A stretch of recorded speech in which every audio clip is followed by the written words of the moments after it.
નમો ભગવતે વાસુદેવાય. અધ્યાય 19મો. પૃથુના અશ્વમેઘનો અશ્વ ઇન્દ્ર લઈ ગયો.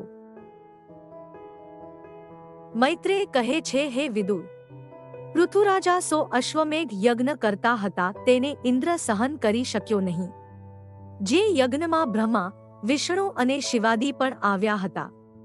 તે યજ્ઞમાં પૃથ્વી ઈચ્છા પ્રમાણે અન્ન આપતી. તે સમયે દૂધ, દહીં અને અન્નાદિની નદીઓ ચાલતી હતી. સમુદ્ર રત્નો આપતો હતો. લોકપાળો પણ પૃથુને માટે ભેટો લાવતા હતા.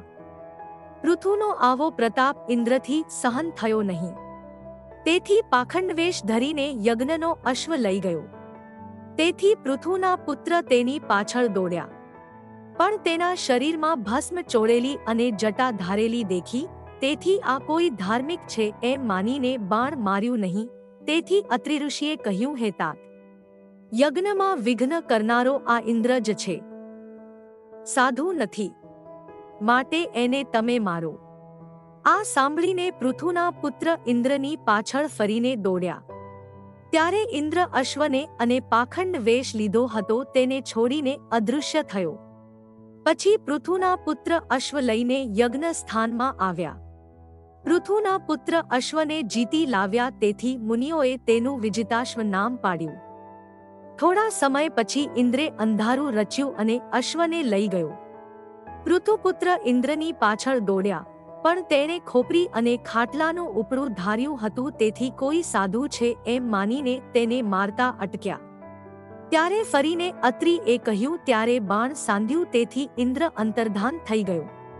પછી અશ્વ લઈને યજ્ઞમાં ગયા. આ રીતે ઇન્દ્રે જે પાખંડ રૂપ લીધા હતા તેને ધર્મ માનીને મૂઢ લોકો સ્વીકારે છે. પછી ઇન્દ્ર ઘોડાને ચોરી ગયો હતો. આ વાત સાંભળીને પૃથુ ઇન્દ્રને મારવા તૈયાર થયા. ત્યારે મુનિઓએ કહ્યું, યજ્ઞમાં ઇન્દ્રનો વધ કરવો તે અયોગ્ય છે. તમારે ઇન્દ્રને મારવો જ હશે તો અમે મંત્રોથી એને બોલાવીને યજ્ઞમાં હોમી દેશું. આ રીતે ઇન્દ્રને હોમવા તૈયાર થયેલા ઋત્વિજોને બ્રહ્માએ કહ્યું, ઇન્દ્રનો વધ કરવો યોગ્ય નથી. પછી બ્રહ્માએ પૃથુને કહ્યું, તમે યજ્ઞમાં વિઘ્ન થયું તેની ચિંતા ન કરો. ચિંતાથી તમોગુણ થાય છે.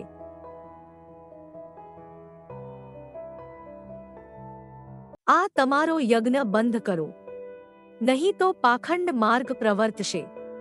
બ્રહ્માની આજ્ઞા માનીને યજ્ઞનો આગ્રહ છોડીને પૃથુએ ઇન્દ્રની સાથે સંધિ કરી. ચોથા સ્કંધનો 19મો અધ્યાય સંપૂર્ણ.